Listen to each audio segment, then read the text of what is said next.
Hello बच्चों, let's read this question. The question says the behavior of ideal gas is governed by various gas laws which are described by mathematical statement as given below. Option first is P is equals to K1 constant at constant N and T. Option second is V upon T is equals to K2 constant at constant N and P. Option third is V upon N is equals to K3 constant at constant T and P. And option fourth is P is equals to nRT. And option fifth is P upon T is equals to K4 constant at constant N and V. Answer the question on the basis of above information. Avogadro's law is represented by the expression option A is first, option B is third, option C is fifth and option D is second. बच्चों इस question में हमें कुछ loss के बारे में बताया गया और पूछा गया है कि जो हमारा एवोगैड्रो लॉ होता है वो हमारे पास इनमें से कौन सा हमारा जो एक्सप्रेशन है वो एवोगैड्रो लॉ को क्या कर रहा है, रिप्रेजेंट कर रहा है।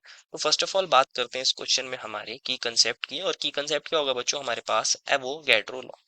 एवोगैड्रो लॉ क्या होता है इसको समझते हैं। एवोगैड्रोस लॉ बच्चों, एवोगैड्रोस लॉ भी एक गैस लॉ होता है। एवोगैड्रोस लॉ भी एक गैस लॉ होता है और ये क्या कहता है कि हमारे पास इक्वल वॉल्यूम जो होती है गैसेस की, equal volume of all gases under same conditions of pressure and temperature equipoise equal number of molecules. क्या मतलब है इसका कि हमारे पास अगर प्रेशर और टेम्परेचर सेम होगा, प्रेशर और टेम्परेचर सेम होगा तो हमारे पास अगर वॉल्यूम हमें सेम दे दी है दो गैसेस की तो उनके अंदर नंबर ऑफ मॉलिक्यूल्स भी क्या होंगे, सेम होंगे। मान लीजिए अगर V हमारे पास Va है एक गैस की वॉल्यूम और Vb है एक और दूसरी गैस की वॉल्यूम, अगर इन दोनों की वॉल्यूम सेम हो जाए तो इनके जो नंबर ऑफ मॉलिक्यूल्स हैं या फिर इनके नंबर ऑफ मोल्स भी ले सकते हैं, वो आपस में क्या होंगे, इक्वल हो जाएंगे अगर हमारे पास प्रेशर एंड टेम्परेचर क्या है, कांस्टेंट है। ये हमारे पास एवोगैड्रो लॉ होता है। दैट मीन्स कि हमारे पास जो वॉल्यूम है, जो हमारे पास वॉल्यूम है वो डायरेक्टली प्रोपोर्शनल है नंबर ऑफ मॉलिक्यूल्स के। तभी तो हमारे पास वॉल्यूम जितनी ज्यादा होगी नंबर ऑफ मॉलिक्यूल्स उतने ज्यादा होंगे। तो ये इस चीज पर डिपेंड करती है।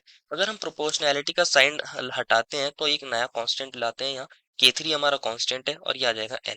तो अगर मैं यहाँ V को डिवाइड कर दूं n से तो ये किसके इक्वल आ जाएगा, K3, और K3 क्या था बच्चों, हमारे पास कांस्टेंट था। तो ये हमारे पास एवोगैड्रो लॉ होता है। क्या होता है बच्चों, एवोगैड्रो लॉ का मैथमेटिकल एक्सप्रेशन होता है। तो ये वाला एक्सप्रेशन हमें ऑप्शन नंबर थर्ड के अंदर दिया था। दैट मीन्स हमारा जो एक्सप्रेशन थर्ड है वो सही है।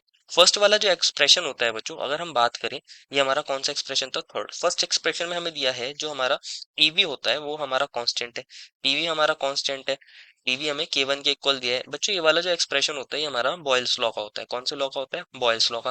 क्योंकि बॉयल्स ने कहा था कि हमारे पास जो प्रेशर होता है वो हमारा इनवर्सली प्रोपोर्शनल होता है वॉल्यूम के, और जो हमें कंडीशंस दी है एन और टी कांस्टेंट होना चाहिए। सेकंड एक्सप्रेशन जो मिला है हमें, सेकंड में हमें मिला है जो हमारे पास वी अपॉन टी है वो कांस्टेंट है।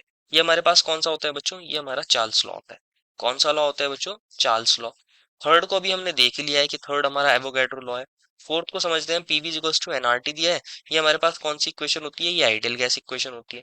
पीवी इक्वल्स टू एनआरटी जो है ये आइडियल गैस इक्वेशन है। कौन सी इक्वेशन है, आइडियल गैस इक्वेशन होती है। एंड जो फिफ्थ में मिला है बच्चों हमें, फिफ्थ में कौन मिला था बच्चों, फिफ्थ में हमें मिला है P upon T equals to K4। That is P upon T क्या है हमारे पास, कांस्टेंट है। और ये हमारे पास कौन सा होता है बच्चों, ये हमारे पास गे लुसैक्स लॉ होता है। कौन सा लॉ होता है, ये हमारे पास गे लुसैक्स लॉ होता है, गे लुसैक्स लॉ। तो बच्चों हमारे पास सिर्फ एक ही एक्सप्रेशन ऐसा है जो हमारे एवोगैड्रो लॉ को फॉलो कर रहा है, जो हमारे ऑप्शन नंबर थर्ड में है, ऑप्शन नंबर थर्ड। और ये ऑप्शन थर्ड हमें किस में दिया है, ऑप्शन नंबर बी में। देखो final answer is option number B. I hope you understood it well and best of luck.